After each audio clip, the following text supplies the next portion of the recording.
Շնորհակալ եմ, Տիկին Մանուկյան, ձեր բացման խոսքում ասացիք, ափսոսում եք, որ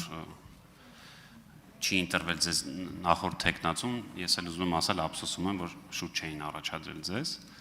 նաև շնորհակալ եմ, որ դուք ինձ դեմ չեք քվեարկել, քանի որ շատ է խոսում պետական պարտքից, ես ուրախ եմ, ուզում եմ այս թեմաների շարունակենք, բայց կուզեմ նաև, որ մի բան էլ եւս ասել, մենք երբեք, որ դուք ասում եք, որ ընդդիմությանը, իշխանության, եթե ուսումնասիրեք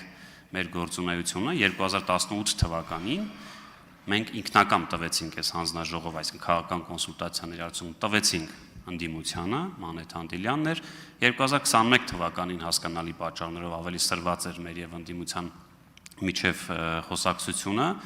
մենք 8-րդն ենք վերցրել այս հանձնաժողովը, այսինքն մենք 3 անգամ առնվազն հնարավորություն ենք տվել պարոն Վարդովյանը կհիշի Հայաստան դաշինքին չվերցրեցին այս հանձնաժողովը, այսինքն մենք սիրով միշտ պատրաստ ենք եղել զիջել եւ ուրախ ենք, որ ընդդիմությունն է։ Եվ նաև ուրախ եմ էլի, որ պարոն Կարապետյանը անդրադարձավ, բայց խնդրում եմ մենակ չասել կամ ինձ չվերագրել այնպիսի բաներ, որ ես չեմ ասել, ընդհակառակը ես հարցնում եմ ինչ կլինի, այ բանկրոտ, դեֆոլտ, հիմա նոր մի հատ ցավով ենք սկսում տարապել Լիբանան, բան, ես չեմ ասել, ես հարցրել եմ։ Հիմա քանի որ դուք աշխատել եք Տաշիր ընկերությունում, այս հարցը ես բացելու եմ, այնքան միջև դուք ասեք։ 2018 թվականին որքան էր այն ընկերությունում ընդհանուր ընկերությունների խմբի պարտքը եւ որքան էր օրինակ, երբ որ դիմում գրեցիք եւ դուրս եկաք եւ մի գործընկերային խնդրանք խոսելուց խնդրում եմ մի ասեք մենք, որովհետեւ դուք այլևս չեք ներկայացնում այդ ընկերությունը, այսինքն հիմա էլ պատասխանելուց չասեք, որ մեր պարտքը այսքան էր, խնդրում եմ ասեք, ինչքան պարտք եք վերցրել 10 տարվա ընթացքում։ Ես օրինակ, քանի որ ժամանակը ըստ էլի Forbes-ի եմ ասում, ունեցել եք 4 միլիարդ 10 տարի առաջ 700 միլիոն դոլար պարտք, հիմա էլի ունեք 4 միլիարդ, բայց վստահաբար ունեք մոտ 2-3 անգամ ավել պարտք։ Համեցեք։ Շնորհակալություն հարցի համար, պարոն Գաբրիելյան, մենք ասելը դա դեռ սովորույթի ուժ է, հուսամ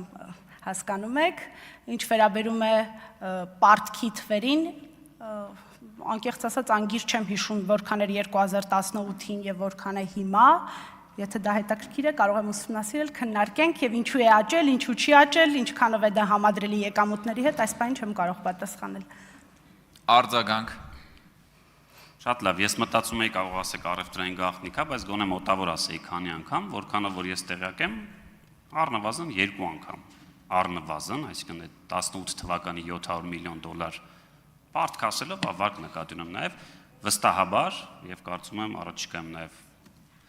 կլինեն հրապարակումներ հետաքննող լրատվամիջոցների կողմից թողնակ վերջին 5 տարիների ընթացքում, այդ թվում Ռուսաստանի Դաշնությունում որքան է ավելացել Տաշիր ընկերությունների խմբի պարտքը։ Այ երբ որ ես հարցնում էի, որ պարտք եք վերցնում եւ ընկնում եք որևէ, այսպես ասած, դժվարին իրավիճակում, ինչ է լինում։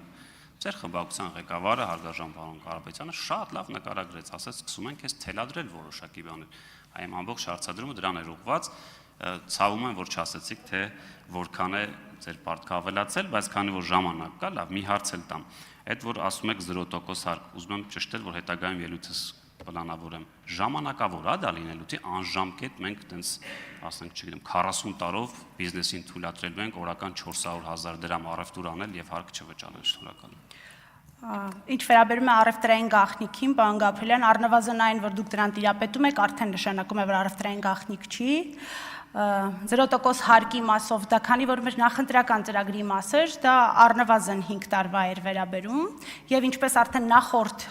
հարց տվողին պատասխանելիս ասել էի, ցանկացած հարկային արտոնություն պետք է ունենա KPI եւ պետք է անցնի մոնիտորինգ, որպեսզի հասկանանք որքանով է արդյունավետ եւ որքանով ենք ստացել այն արդյունքը, ինչի համար տրվել էր այդ արտոնությունը։ Առնվազն 5 տարի։ Հավանիչ տեսանյութը եւ բաժանորդագրվիչ նորությունները բաց չթողնելու համար։